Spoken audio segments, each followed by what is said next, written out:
Episode 600. Episode 600. That's all I've got. I haven't worked it out yet. Episode 600. That's a cool song. 600 episodes. That's pretty good. We are just getting started. Yeah. Which is weird because you know how I said I'm going to probably die soon? Susie! Just joking. It's not funny. It's not funny. Don't joke about that. Golly. 36 seconds in. It's already got dark. Gotten dark. Oh, my God. How's Sarah? I'm doing great. Because let me tell you, I was having some cramps and some muscle aches earlier, and I did a little rubbity-dubbity of some THC cream on the affected area. It's like magic. Really? Yeah. THC? And it's like one of the... Yeah. It's like, look, it looks like deodorant. I'm showing Susie it for our Patreon. Because I've seen the CBD kind. Yeah, this... it could be... Nah, it definitely smells like it's got... Yeah. Other stuff in it. But like, it's like made in somebody's like bathroom or something. No, wait, it's like bootleg? Yeah. Nice. Somebody's bathroom. Yeah, my aunt gave it to me. And wow, you have way better aunts than I do.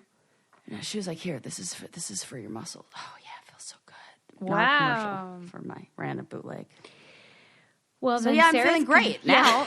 No pain. I'm wonderful. I'm happy. And when you use that stuff, it doesn't go to your head; it just goes to your body only. Yeah, you don't feel it at all.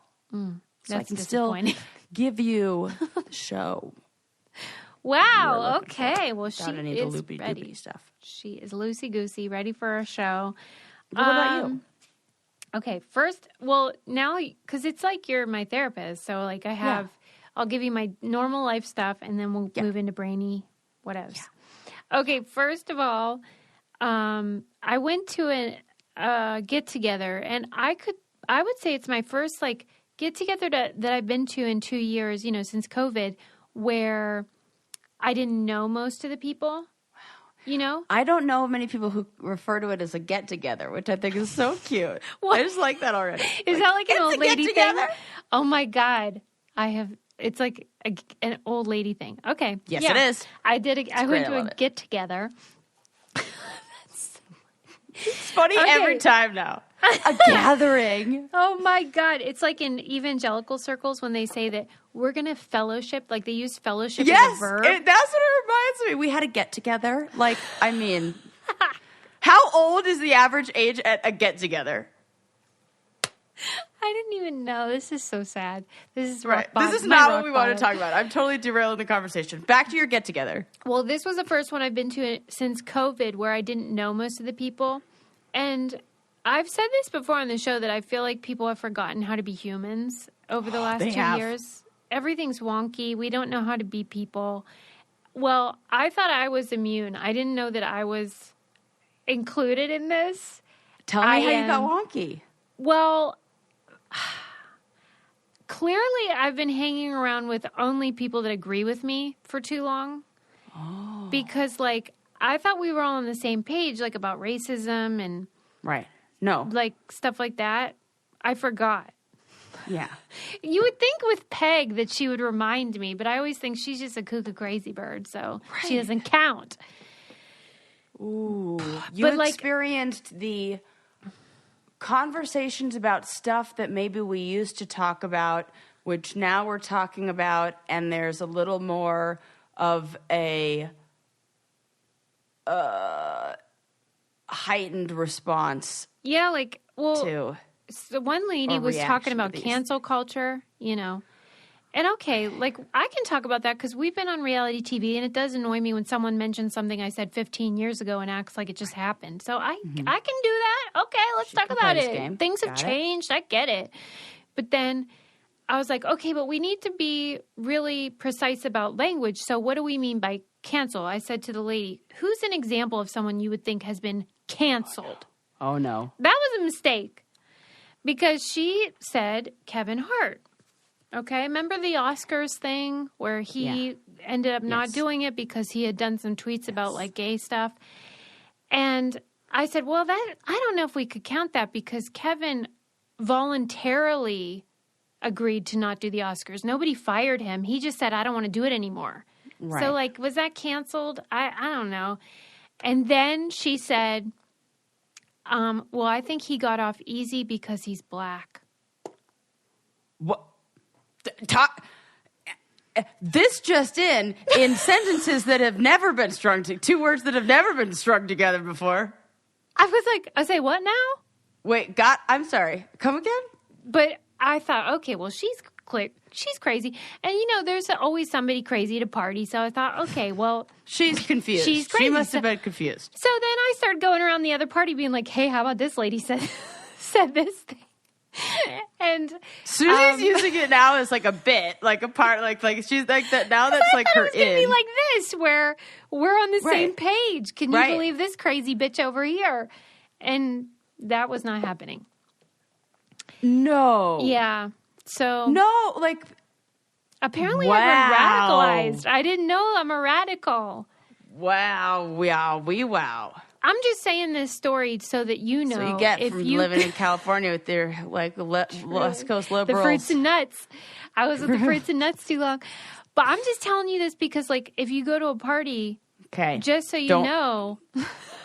Make assumptions. Yes. So that was that. This again, I go back to Jim Gaffigan, who said this has been kind of like a gender reveal party for these last few years. Yeah. For certain people's feelings about certain things. You're like, okay, well, can't talk about this with that person. Or can, but this is what I'm going to get. I mean, now I know. Okay. It was a good reminder because I was like, oh, whoopsie-doo. I've only been around like-minded people. What is your advice when you are around not so like-minded people? It's my technique never varies. My technique for dealing with every kind of person is to just keep asking questions.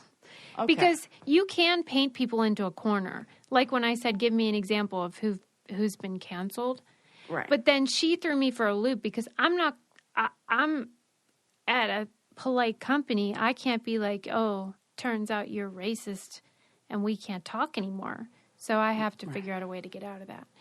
But anyway, it's just a good reminder. Yeah. But I do like to ask people like, well, what do you mean by this word? Or what's an example of that? Because usually their arguments fall pretty flat. They haven't thought it through. Good one. They use talking points. Okay. But on the flip side of that, we did get to go see Hamilton, and that was a joy. Oh, wow. That was super fun. Lincoln loved it. And I was so happy that he loved musicals. It. Yeah. He loved... Are you familiar with Hamilton? I mean, in general, yes. You've not seen it, though, or like the Disney Plus version? Okay. No. Because there's a song that the King of England sings, and he is so into it, and he makes us play it every night. And it is a delight to see somebody enjoy history through musical theater. It's so fun. That is so great. That did not disappoint. You feel like you learn stuff, like it's educational too, as well. Oh my God, yeah. Historic, like, okay, this is great. Yeah, for sure. Look at it. People are probably like, Sarah, what are you even living in our fucking rock? It's Hamilton. Yeah, I mean, I recommend like reading up about it beforehand because then you get all the references and stuff. But even if you don't, it's just super fun and cool to be out in the world. Yeah. Oh, okay. Good. I'm glad you had that experience. Okay, first I got to talk about something maybe even more important, which is like your body and learning what you're sensitive to with regards to food. I still want to do this. You got to do it. I have to do this. Yeah, Adam just did it, and he too has a pineapple sensitivity. We like are pineapple like averse in this house. And here I am coming over to Susie's house in the summer, slinging pina coladas for everyone. Meanwhile, I'm triggering a sensitivity reaction in all of her family. Well, so now we have Everlywell, which is a system you can just like prick your finger, send the sample off, and they test it for all these foods, and you can find out if you have a sensitivity or an allergy to a certain food. And it is just like a treasure hunt because you get to see like, wow, I've been eating eggs and turns out like I shouldn't be doing that or whatever. So maybe you have an almond sensitivity. Maybe you have a fish sensitivity. Good to know. Yeah. Oh, right? I hope I don't have a fish sensitivity. Right. And so a lot of times, like with allergies, you know right away. But with a sensitivity, it could be days before your body kind of processes it. And then you have the effect. So you might not connect the dots there. Yep. But it's so easy. It's just an at-home lab test, super affordable, and just fascinating to learn about your body. And for listeners of the show, Everlywell is offering a special discount of 20% off an at-home lab test. Everlywell.com/braincandy. That's everlywell.com/braincandy. 20% off your at-home lab test. Everlywell.com/braincandy. I wonder what you're sensitive to. Do you have any guesses?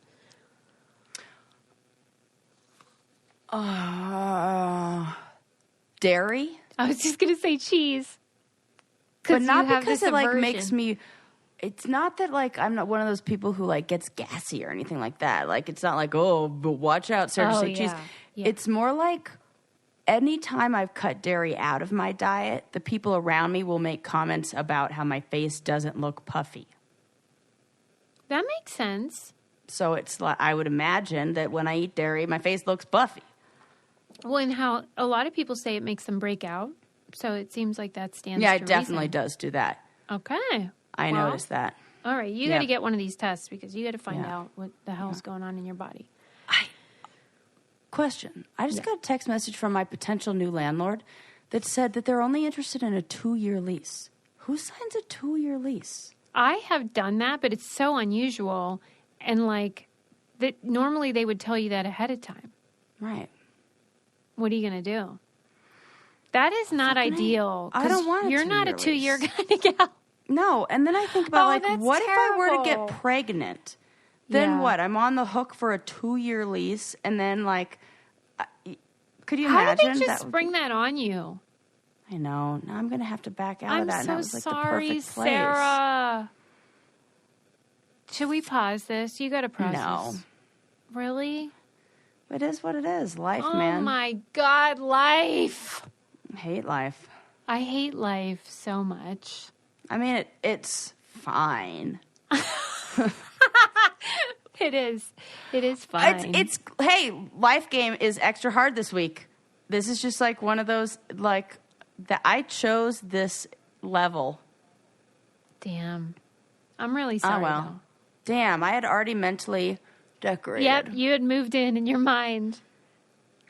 Well, I'm really glad I didn't put the deposit down for the movers yet, so. Okay, but maybe you could work your magic. And be all like, what's a gal got to do? That's our move. Oh, I thought she meant actual magic. I was like, hang on. Sarah got out her sage Let me get my burner. crystals. She starts doing that bong thing that you ring. What's that thing called? The singing bowl? That's the one. That's the one. The singing bowl. But don't worry. I'll get my crystals out. Hey yo. Sarah's doing her I'm chants. not Native American. I don't need to do a rain dance. I don't know what witches do. Not that. What do you guys do? Well, it depends on what kind of witch you are. What chant do you do? I don't know. I do more of a repetitive mantra. Then I guess it is kind of a chant for depending on what you want.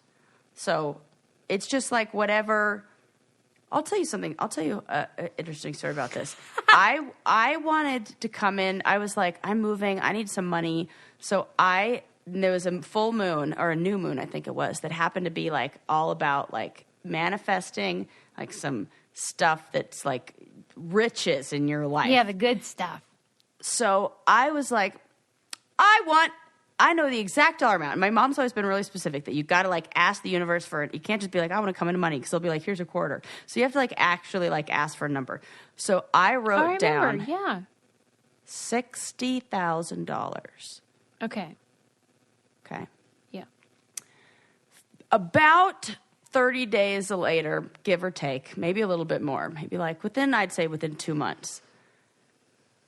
I'd forgotten about this. Like I said, I wrote some little like one line. Sometimes it's nice to make things rhyme. So like, a little rhymey, like, coming into money free and easy, something, make it breezy. Something like that. I don't know. No. Well, Okay. I'm like the top of my head. It wasn't that, but it was something. It's going to be like, because I always say whatever you do, you have to make it like, so like I wanted to say in whatever I was writing, like whatever sentence I came up with, I wanted something that addressed that I want the money to be like rightfully earned. I don't want it to be like, you just got it for what I want it to be fair and just. And then I want this, whatever, blah, blah, blah. Okay. So I make sure so my intention is good. Within 2 months, I got a check from the U.S. government for $6,000.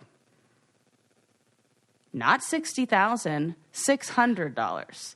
600.00. I went back in that piece of paper that I looked at. I was like, oh my God, I have to go back. And I looked I had the paper that I wrote down 60,000 in a little box. And I was like, motherfucker, I didn't put a decimal place, did I? Oh. And I didn't. If I wrote 60,000.00. That's what you think the problem was? I think it gave me exactly what I wrote down. Okay. A six with 1, 2, 3, 5 zeros after it. And I got a 6 of 5 zeros after it, but wow, forgot the period and I should have added. So had I put the decimal place, I was like, oh, you got to be kidding. The exact dollar amount. So I think that's an interesting one about. So if you were saying what magic that's how I do it. Make up a little chant. Yeah. Then I use whatever stones are associated with that kind of thing that I'm after or looking for, whether it's like love or balance or whatevs. And I'll take a bath and I'll put that stone right on my whatever chakra is kind of feeling like vibey. And then I just say that chant over and over and over and over and over and over and over and over till I feel like I don't need to say it anymore. And then sometimes I'll make a little herb bag and I'll go in the bath with me. And then that's it. You're like brewing away in your own tea. Correct. Your little herb bath. Yeah. So I'm like a bathing witch. Long history of that.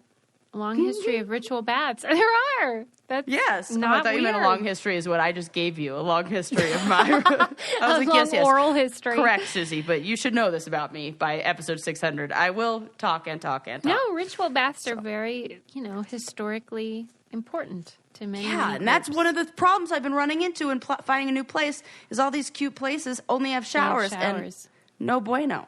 No, I would rather. I'm in a place with only a shower for 10 days. I'm barely surviving. I'd rather live at Peg's house. Truly, if there's if that's the choice. Jeez. Okay, we got to talk about the Andy Warhol documentary series. Yeah. Phenomenal. Really? Nobody's going to watch it because it's 6 episodes and it feels like 6 episodes. Like it's long. Ooh. And you have to really love it to stick with it. But you stuck it out though. Oh yeah, I loved it. But I knew no one else is going to watch this. So I was like, there's no spoilers because nobody's going to watch it. Yeah. But it's totally fascinating because he was so ahead of his time in terms of culture. Like he really understood. He had that zoomed out point of view. And that's why the 15 minutes of fame quote feels prescient, because how did he know that is actually how it was going to be, that everyone was going to be famous for a hot second? He really did have that. But he did. Like, he had this sort of outsider point of view, which makes sense because he, for most of his life, was an outsider. He was a gay man in a time where that was not okay. And he was, on top of that, super weird. Yeah, was he somebody who was in relationships and just, like, openly talked about... This is what was so crazy. I almost put him into more of an asexual category, and I wonder if he was that before... No, that was what he wanted people to believe. He told people that. Yeah. Like, in interviews, they'd be like, what do you think about sex? And he goes, I don't. Like, he wanted to, like... Oh, my God, I fell for it, hook, line, and sinker. Yeah, but, like, that's what I love, is that he was orchestrating his own... Wow. the perception of him. And he wanted people to think he was sort of like above it all, like above sex. He was like beyond that, kind of like Jesus. You know, people don't really think of Jesus as a sexual being or whatever. Think about Jesus getting on all the time with that long hair. You do not. No, I'm kidding. That's a thing. Like, even if you think, well, maybe he was gay. No, people really don't think of Jesus or divine people as sexual. Right. You just think of them as like philosophically above. Like Mr. Rogers. That does. Yeah, above carnal urges. But he was gay and he did have relationships and they talked about them at length in the series. And it was, okay, you are not going to believe this. Oh, I love this. He had 2 main relationships. Yeah. And one was like 12 years long and one was shorter than that, but like very meaningful. That's a long time. You will die. This is crazy. Both of these men were in a pair of twins. What? Yeah. And somebody was like, well, yeah, Andy loved repetition. You know how like all of his paintings that were like several. My God. Isn't that bonkers? That's odd.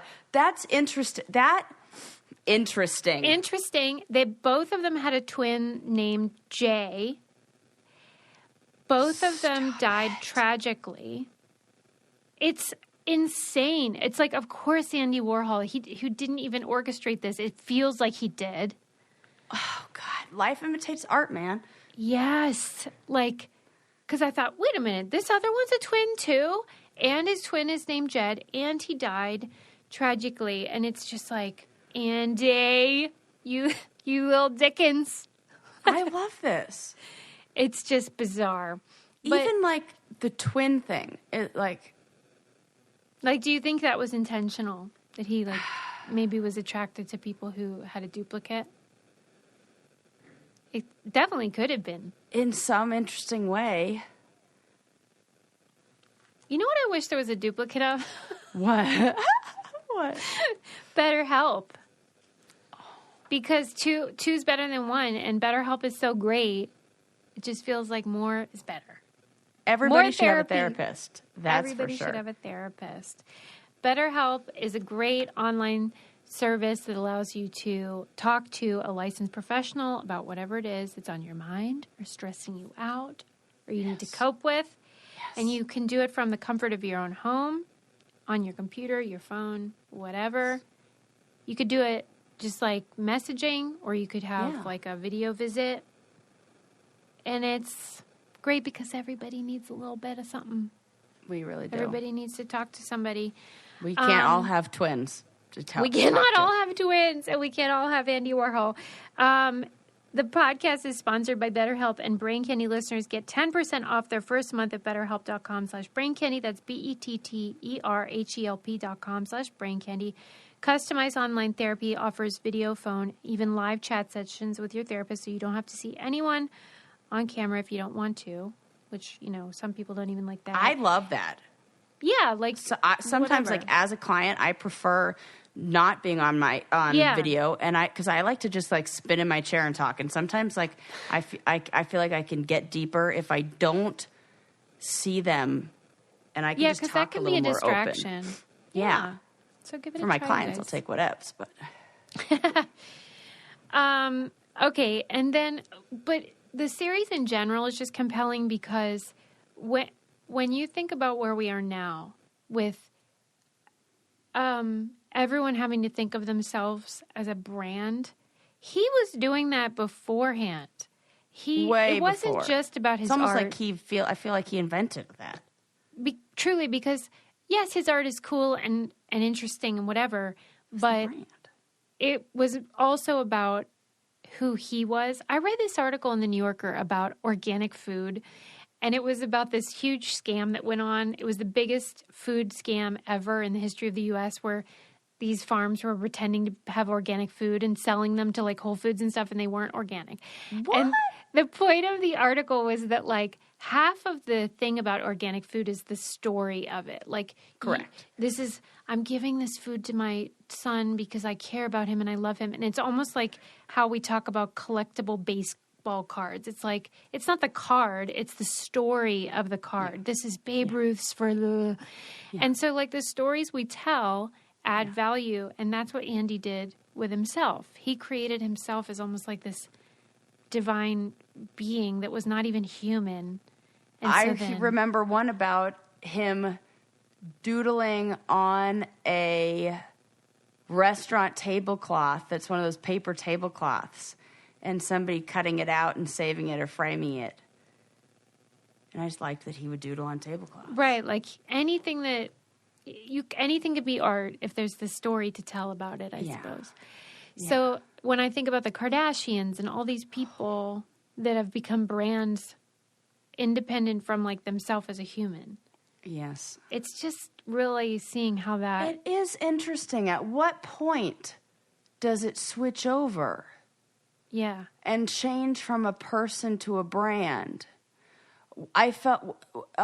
when we were talking about Adele's Instagram and how she, like somebody else... They won't let her have access to her own verified page. Because it's that she's become a brand. Man, in a way, that's...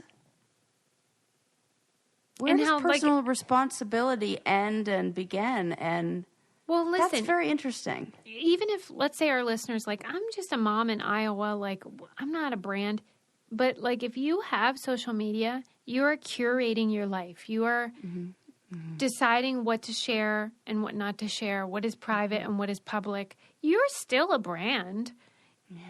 It's just on a smaller scale. Interesting. It was wild. And then I had no idea he was so close with Basquiat, the artist Basquiat. Oh, yeah. There was several episodes that centered around that relationship and, like, just the complexities of it and how insecure. Oh, and I wanted to tell you, remember how you said the Anthony Bourdain thing, and we talked about how, like, AI and they simulated his voice and how it was, like, gross. Well, they did the same thing with this series, which was called the Andy Warhol Diaries, but it didn't feel gross to me, because they were just reading his actual diaries verbatim, so they were his words. Mm-hmm. And then they used AI to make it so that Andy narrated it. So it didn't feel as gross. It felt true to who he was. Yeah, rather than making it just change the words to say. And then the last thing that I thought was so compelling was just, it never gets old for me to learn more about what it was like to live through the AIDS crisis. Oh, yeah. Because even though I was alive and you were alive for it, we weren't old enough to really get it. Right. And what it must have been like to be a gay man at the time, and how, like, they had just lived through the 70s and, like, this sexual revolution, and then the gay cancer came. And they didn't know how... It kind of felt similar to what we're dealing with COVID, where they're like, in the beginning, you're like, how does it spread? Is it airborne? Is it touch? Is it sex? Is it whatever? And then you have a certain moment where you realize nothing's ever going to be the same again. Right. And how painful that can be. Especially in that case when it's like a moral question of like you're being punished for being gay. Awful. And people can use that as like, or what they were told. God. I don't know, man. It's heavy. I feel I just read something, just saw an article that now more people being diagnosed identify as heterosexual than homosexual. With AIDS. In the United States, I believe. Wonder why. Well, I guess the numbers are in the favor of it being that way, but still. And education and awareness around prevention and treatment. Yeah, man, like, I cannot imagine what it was like when that shift occurred, when everything was party time, counterculture. Wow, I can't either. Anyway, it's a great series. I highly recommend it. Moving on. Okay. And he had such great hair. Oh, my God. That was one of the craziest parts. Like, those were wigs that he was wearing. What? I love how that's the shocking part for you. All of it was. I'm shocked at all of it because what I'm learning by you just describing this is I took the bait. Like, however, We how all he did. chose to be portrayed and everything, like, I am describing how he wanted to be seen, which, so tip of the hat. Well done. You did it. Exactly. He was crafting a public persona, and we weren't used to that and took him at his word. But those were wigs, and they have them all at the Andy Warhol Museum in Pittsburgh. But cool.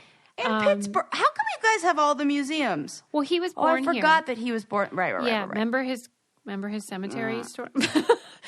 Anyway, they showed the gravestone in the doc series, and I was like, Anyway, but you should become a Patreon patron just to see the gesture that I did when Susie said that. That's true. You're missing out if you are missing out if you do not have the video version of this. But one of the most traumatic moments in the doc series was when he's writing this diary entry about, I guess he was doing a book signing or an art signing or something, and somebody walked up and snatched his wig. And he talked about it as if he had been killed. Like he was just... assaulted. Well, yeah. Like he goes, my worst nightmare came true. Oh my gosh. Like for him, that was equivalent to an assault. Which I should say that he started writing these diaries in 1968. He created the thing in New York, the factory, where artists came and they all worked together, and it was like this hippy dippy whatevs. Well, artists are weird sometimes and can teeter on the brink of trouble brewing, and one of them got mad at him and felt he was too controlling and shot him. I never knew that. And that's how who shot Andy Warhol? Yes. That's when he started writing in the diaries, but also when he started being like, I'm going to just hang around with famous rich people because you people are fucking nuts. And that's when he became totally somebody obsessed. shot him and then he lived? He lived, yeah. How did he die? He died in the 80s from, basically from being shot. He had gallbladder issues ever since. And then it just eventually... What? I know! Isn't that nuts? That is nuts. And that, he was sort of they said when he was growing up, he was ostracized, and that he would woo people by being like, let me draw you. And that's what he ended up doing with famous people. He would get them to like him by flattering them and being obsessed with fame. He's brilliant because it worked out great, except for the old shooting and death problem.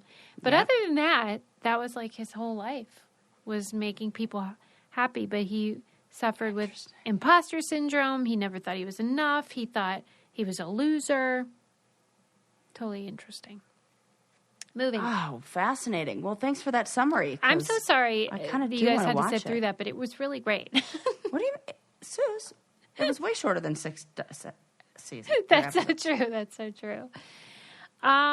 Okay. So what about how... the garbage patch. Go on. You know the Great Garbage Patch? I think that's what it's called. The floating thing in the middle of that's the size of Texas? Yeah, I'm familiar. How about how when you see images of it or video, it's like garbage hanging out, whatever. Garbage that's island. Not the truth. That they show that image because that's what people can understand, that there's garbage out in the ocean. But that truly, if you were out in a boat, the Great Garbage Patch is neither great nor garbage. It looks like you're just in water. And that everything that's happening is below the surface. You can't see it. And that it's so small that you can't see it with your eyeball. But they show that image of garbage in the ocean. That it's really so that you plastic. Care. Yeah, it's just the microplastics. Not just. I'm just saying Is it still the size of Texas? Yeah, it's huge, like you're saying. And that's all true. But the visuals that accompany it are just to make you care, when really that's just there's some garbage over there. I'm okay with this. But the worst part about it is to clean up the true garbage patch is worse for the environment. So you got to just leave it alone. Oh, for fuck's sake. Now we've really fucked it up. when the actual cleanup mission. Okay, we would say to that, back to the drawing board. Sorry, that your solution ain't a solution if it causes a problem. We call that a problem. They were like, just start cleaning up the beaches. That is more effectual. Oh, okay, that's good. They said beach cleanups are better than if we went in there and tried to suck up all that garbage or did whatever with nets. The nets are worse. Everything's worse. You got to just leave the old garbage patch. Just handle the beach. Isn't that shocking? It's really awful. I love how I'm like the bearer of bad news all the time around here. Jeezy, crazy. It's really bad. And the people are so stupid. I think 44 more years. Lights out. I think in 44 more years, we're gonna have to do something like live underground. Because for real, I have this diary that I've been writing for Lincoln about the pandemic. Yes. And sometimes I'm writing in it and I think, why am I doing this? We're all going to be gone. Like it's, I mean, I don't mean to be bleak about it, but kind of that's how it feels. I think that I think the fires will start to, I'm just going to get really morbid. Let's get dark. So dark. Fires are going to start more. Fucking everybody's underwater. Australia's flooded. Emergency. So they were on fire. I think Australia is a microcosm. Yeah. What do we see? First, it all went on, caught on fire, and then it went underwater. And then it went underwater. And I don't think it'll be. And I think what'll happen is there will be what is the equivalent to like the Dust Bowl, that the topsoil. Because the problem with that is that the nutrients in the soil get all eaten up. If you don't have the right seasons and the right, everything, and then we do the right rotation of crops, and then we do this mass farming thing that really fucks everything up. So I think we're going to have, and then bees are going to leave for sure. They've got like 20 more years left with those guys. They're just like, I'm out. I'm not playing life game anymore. And then we'll be living underground. Let's take a minute to talk about diabetes. Because Pendulum Therapeutics can help you. Like, all that stuff we're talking about, what are we going to do? Can't do anything about that, but you can control your blood sugar. Sarah. Right, that's what I'm saying. I'm not kidding. We need and to your health help yourself, people. Your health is more than just diet and exercise. You need, like, healthy gut microbiome. We just talked about that last episode. It's crucial to healthy life, and Pendulum Glucose Control can help you do that. First and only medical probiotic clinically shown to help manage type 2 diabetes when taken with medication. What's not to love about that? Yeah. You know what I'm saying? So it's more. You need more than just diet and exercise, and they got you covered. If you or someone you love has type 2 diabetes, take control of glucose levels with Pendulum Glucose Control. Use code BRAINCANDY at pendulumlife.com to get 20% off your first month of membership. That's PENDULUM life, LIFE.com. Promo code BRAINCANDY for 20% off your first month of membership. I mean, that's one of my best segues, but maybe I don't want to brag or anything. Yeah, you should. I'll brag for you. It's awesome. Yeah, the garbage patch thing, I was like, oh no, what next? What? You know what I'm saying? Next. So, what kind of efforts are we talking? Is it specific? Like, are we talking about fossil fuels and gas for the actual boats and things like that are needed? Because there's like one organization that makes these, I don't know, bracelets that are made out of trash that I've definitely that's probably the answer. Bought, and it's like these young guys who develop a system that's supposed to be really good, and I hope that. I think the takeaway was just like, that's great, and we can try our best, but really it's about, we've already done that. We've already made the mess, and do better kind of thing. Where like, stop, it's awful. Yeah. Just do the ocean cleanup. Do the ocean? I do like the that. Beach cleanup, yeah. Beach cleanup. Well, beach cleanup, you know what I mean. Okay, changing the subject. For ocean. It says for every bracelet you buy, they remove 1 pound of trash from the ocean. They didn't tell me that they pollute it with 2 up more. I'm kidding. Maybe they're doing it. I don't know. Yeah, but 1 pound, it's the size of Texas, Sarah. I know, but like you're emptying the ocean with a teaspoon. I know. Okay. It's not good.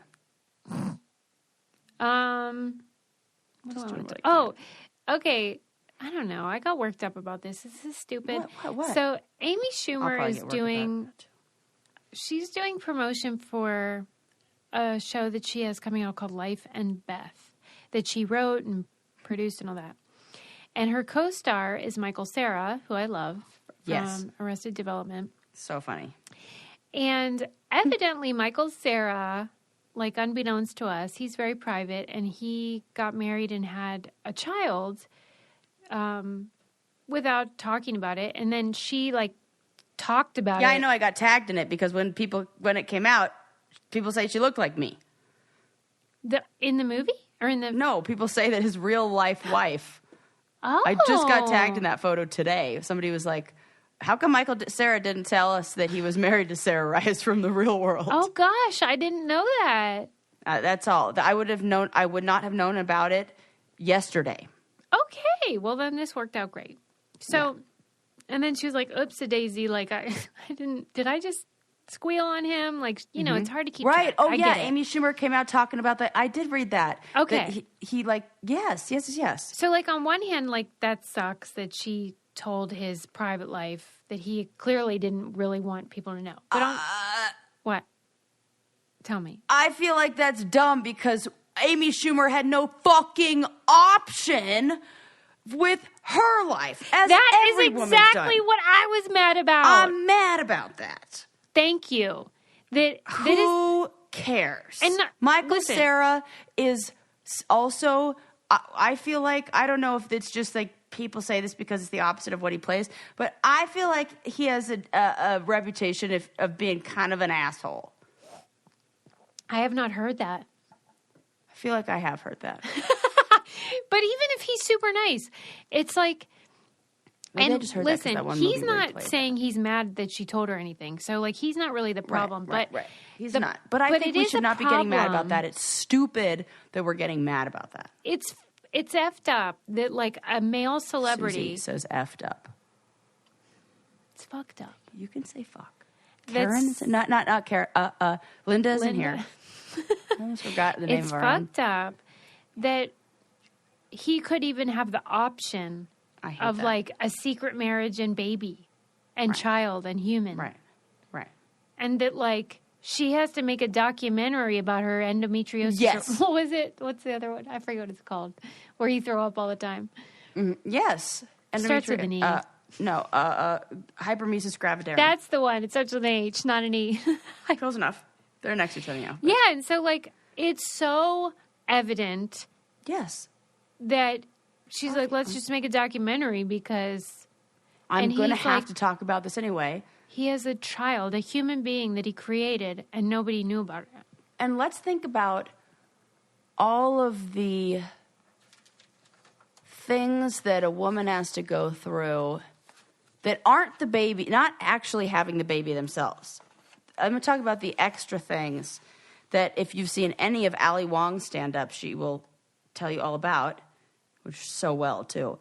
And just, like, there's so much bullshit that women have to deal with in the workplace for no matter what business they're in when they get pregnant.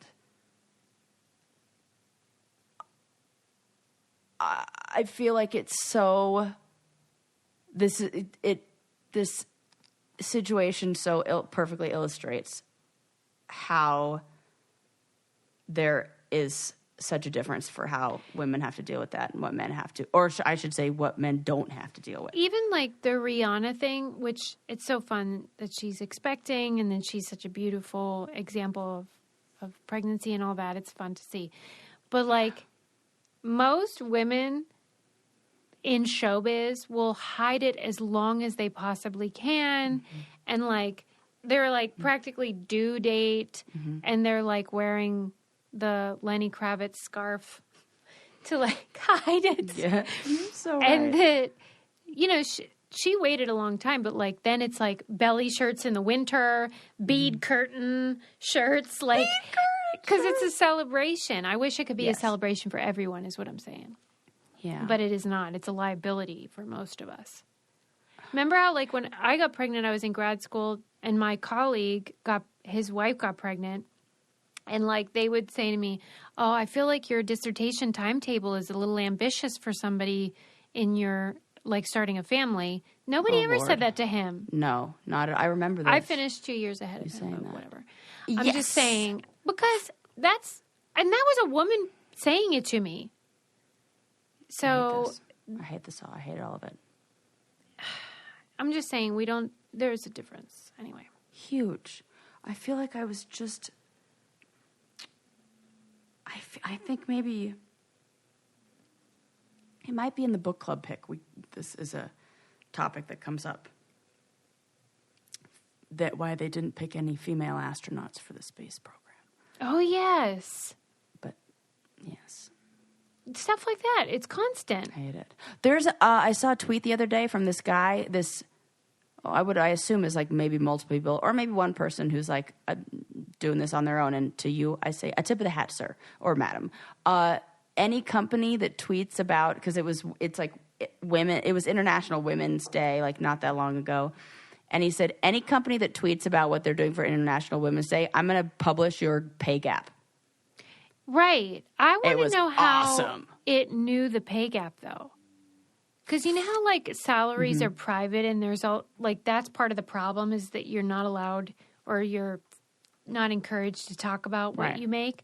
Right. I want to know how that bot knew what the pay gap was. But, I mean. I loved it. I loved it, too, except I hated it. You have 34% pay gap. Go ahead, call them all out. Tell me what the difference is between when you say a joke is corny and a joke is cheesy. Okay. This is like crispy crunchy. I know. I was thinking the same thing. Okay. When a joke is corny, it's not funny. When a joke is cheesy, I think it could be. It's cute. Corny is like 18 and over and bad. Cheesy is 18 and under and bad. Like dad joke versus X-rated dad joke? Yeah. That's funny. Okay, well... I think that's easy. There you go. Solved it. Sarah's like, we can be done talking about this now. I've answered your question. Yeah, there you go. What else? An article in Atlantic that was exploring the etymologies of those words and sort of like... I love that. What a good question. Right. There's a good segue you did. I love it. Because, like, what is the difference? I still don't know, but it was saying, like, some theories. So, like, they were looking at the origin and, like, when did we even start calling jokes corny or cheesy? So it said food references. Some people said that corny comes to us via jazz musicians in the 1930s describing licks that sounded unfashionable and trite, something more at home in the agricultural environment of a square dance than a sophisticated urban jazz club. Okay. Corny might have also been extrapolated from seed catalogs that circulated starting in the 1890s and included simple and predictable little jokes in the margins that some called corn jokes. Either way, the meaning seems to hinge on an aesthetically... Those are both adorable reasons. condescending geographical association with rural America. Okay, so they're arguing corny kind of implies backwoods, like redneck. Okay. Basically. Yeah. And then they said that... Like country bumpkin joke. Yes. Farmy joke. Yeah. But cheesy is more mysterious, and some people think that it refers to, instead of the food, it's a reversal of the Urdu CHIZ, meaning thing, which picked up by British occupiers in the early 1800s gave us phrases like the big cheese. Wow. I don't know. That seems weird. But that's like okay. Because if it's not that, then what's the other explanation for cheesy? They didn't have one. They were like, this one's more mysterious. Wow, then that probably is it. Right, and that makes... What a weird... That's a far way to go. It's a really far way. And then but I liked how they kind of summed it up, because they said something corny might be light and sweet, but ultimately small and insignificant, whereas something cheesy pours on a heavy and pleasing coating of coagulated fat to disguise a lack of substantive meat. I mean, that is reading into it. That is. I mean, it's corny. Corny's light and sweet, like harmless, blah, blah, blah. But cheesy's like, oh, you really laid it on thick. Okay. I can get down with this. Mm-hmm. I would like to hear... Cheesy, there's more work that goes into it. It's like but I get that. I can see that. The most. Where like a cheesy joke... it's laid on thick, like, oh, that's cheesy, and you like, yeah, but corny's like a pun or something, just quick and cute. Yeah, like corny could be like a fashion item, but a fashion item wouldn't be cheesy. True. A joke is cheesy, so it takes maybe a little more work. Oh my God. But if you like had a personality that went with the fashion ensemble, then it would be cheesy. This is reminding me of how this past week, Lincoln had to start his at-school puberty classes. Fucking A, Susie. These are the things you need to call me and tell me about. I know, you're so right. This is the kind of stuff I need to know. What are we, even friends? I know. I really let you down. I'm so sorry. I'm so sorry. Well, here's how they handle it now. I'm sure if anybody has kids this age, they know. But like they send home the curriculum and they make you can look at it, and if you don't want your kid to go, like you can protest or whatever. But the funny thing is, at his age, he's in 4th grade, it's basically like, wear deodorant, you disgusting weirdo. That's the too long don't read version of the story, because every slide was like, you should wash your butthole or whatever. Right. So I kept teasing him. I made sure to teach him that. I kept teasing him about it, and then on the day I'm like, have fun at puberty class. Because it's like, that's not even puberty. That's just hygiene. Right. The fact that we've we've associated your body changing, which with this also other part of it, and then added the layer of shame. Like, we've really fucked up. I think so. Because I go, what was it like? Tell me everything. And he was like, well, they showed this video and there was rapping, like where they... Oh, no.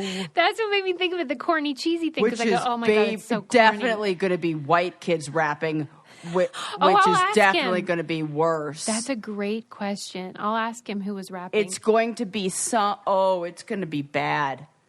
He's like, the whole thing, like they were trying to be hip, and it was... Oh, no. It's embarrassing. Oh, no. Did you have to watch a video? Mine was with the grown-up version of the girl who played Annie. Oh. I did have to watch a video. We had to read Are You There, God, It's Me, Margaret, which felt so dated even for me. I was like, who has those belt things? The pads with the belt? My God, like are 1952? We still doing this? Right. And I do remember our body changing video. It was deodorant heavy. I remember that. I just remember them separating boys and girls, and me needing to be, and me That's feeling what I like, said to why are we Lincoln. doing this? Because I said, why do you think they separated them? This is why men can't find the fucking clitoris. This is the problem. Yeah. Put them in the same class, and then maybe we won't have women who are so unsatisfied later. Well, because I said to him, Men what do you so think goddamn lost. Why do you think they chose to segregate it by gender? And he said he didn't know because it was like deodorant and bathing and stuff. And then I said, maybe in the girls' one they talk about boobs or something. Like what? We'll never know because I don't have a daughter.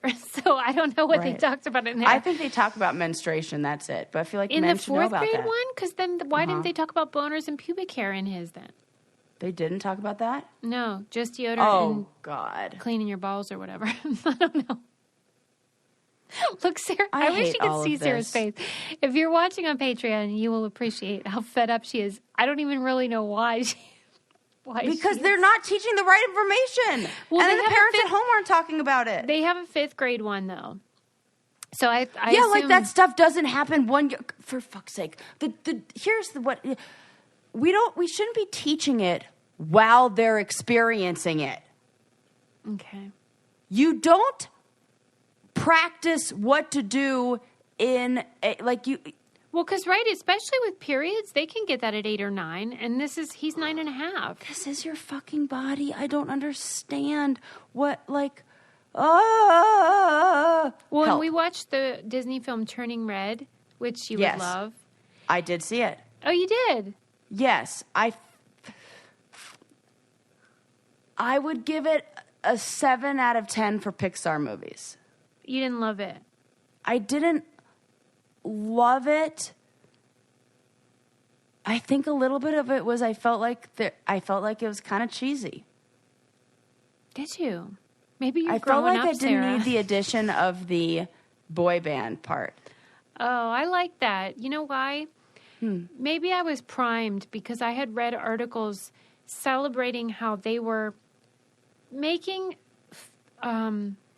female fandom like legitimizing it. Yeah, this is literally an article I have to talk But I have a whole convinced. thing about how I did not even fucking connect the two because I didn't connect the two. Because they were making it seem like their love for this band You're so right. was important and valuable, which I didn't know that needed to be said, but maybe that's why. I think that's totally fair. I think that is 100% right. Yeah, because it made it seem like caring about that stuff was important to the growing up experience, like fandom.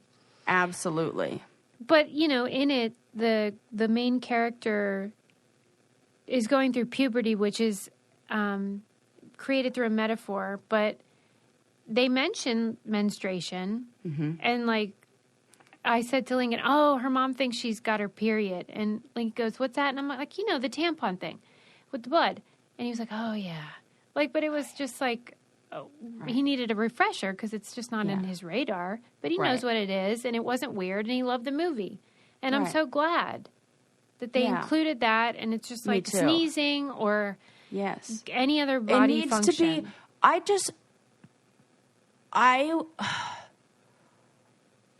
I wish it can be something that is discussed more. I think boys need to be included in the conversation about this because if it were something that happened, we learn about fucking boners. You don't get Not those? in school. Yeah, huh? You learned about boners?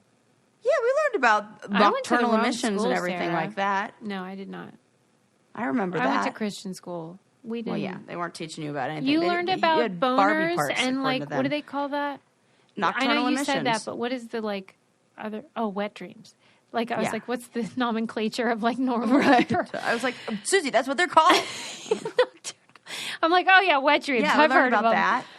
Yeah, in a way, almost to not embarrass the boys. They might get random boners in the middle of class. So we don't do the same thing for girls about the periods. Absolutely not. And I know this because I remember multiple men shaming women for being on their period in the fucking challenge house. I remember them making fun of snail trails. Mm-hmm. And even calling them that. I didn't even know that was a phrase. So fucking stupid. Till I was there. Mm-hmm. Yeah. Oh, just labia, talking about meat curtains. Yeah. Basically judging your human parts. Yeah, pretty much everything we all know already. Mm-hmm. But so dumb. Yeah. Yeah. But we have to be forgiving about their no reason boners. Yep. I hate it. Oh my God. I'll never forget. I'll share the story, but I won't say who said it to protect them. So to protect the guilty. Yeah. One of the guys on the challenge was teasing a woman from the challenge that was not present. And they were saying how she came over once, they were at a party once, and how she made her own tampon. You know how I know that? And I said, do not finish that sentence because I know how you knew that. And whatever situation she was in where she needed that in an emergency, I've been there and I'm fucking with her. And for you to feel like you can talk about this when she's not around and then make fun of her for it, or even want to make a punchline of a joke out of it, I didn't let him finish that sentence because it doesn't fucking matter. And I've so been there, and every single woman has done that where we're like, oh, we're going to have to make our own fucking pad or tampon with toilet paper right now. And I've never been in an environment where just being a person was a liability. Makes me sick. Let's wind it down. Let's wind it down, shall we? I'm a weirdo, and I went out in public, and I forgot that you can't just say things and assume everyone agrees with you about racism and all sorts of things. So maybe we go back to the impolite company kind of subjects. Sarah created a chant so she could get $60,000. And turned out to only be 600. So make sure you put the decimal places if you're going to be doing any full moon ceremonies asking for a money. You should watch the Andy Warhol documentary series, but you won't. It's on Netflix, but you should. It's really good. Mm-hmm. And then he wore a wig. You heard it here. He sure did. And Great Garbage Patch isn't great or garbage. Yeah. But you should definitely do beach cleanup days if you can. If you can. I mean, not me anymore because I live very far away from the beach. Is it cheesy or is it corny or is it crispy or is it crunchy? Who's to say? I love all those arguments. I just love food. And then whatevs, who cares? Did you guys leave us a 5-star review and subscribe? It means so much. And if you use our partner codes, that helps us so much too. And it helps you. You get deals. We love that. And check out our Patreon. That's where all our bonus content and reality TV content lives. It's patreon.com/braincandy. So you just need to be making funny expressions. Say goodbye. Bye, friends. Bye.